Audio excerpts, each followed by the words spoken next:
Malampuson ang gipahigayong rescue operation sa kapulisan ug sa Cybercrime Investigation and Coordinating Center sa mga tinun-ang nagplano moatake ug muguba sa usa ka tunghaan didto sa Laguna. Ani ang report.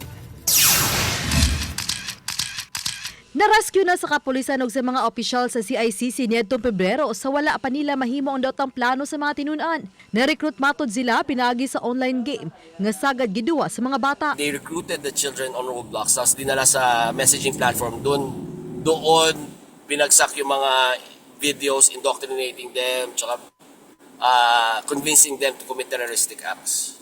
Matod sa kapulisan, na-expose ang mga tinunan sa gitawag nga nihilistic violence online o ang grabing kabayolente, destructive behavior tungod sa mga online games nga mohatod sa kabatan-unan sa pagsalikway na sa unsa may makaayos sa katilingban.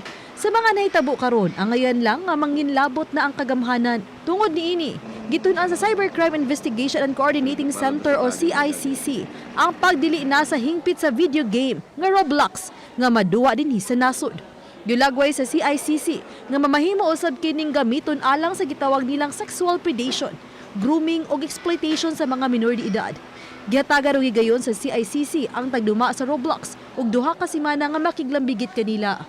And we're getting yung mga feedback sa mga magulang. They're really pushing forward for the strict regulation of that particular gaming platform. If not, total blocking talaga ng platform. Uyon usab ang cybercrime watchdog nga Digital Pinoy sa pagban sa Roblox. Ilang gitataw nga dili kini matawag nga usa ka censorship. Ito malinaw na accountability ito kasi merong corrective actions na ibinibigay at binibigyan po sila ng due process. Kaya malinaw po na hindi po ito censorship. Gisuwayan pa sa pagkuha sa GMA News ang habig sa Roblox company.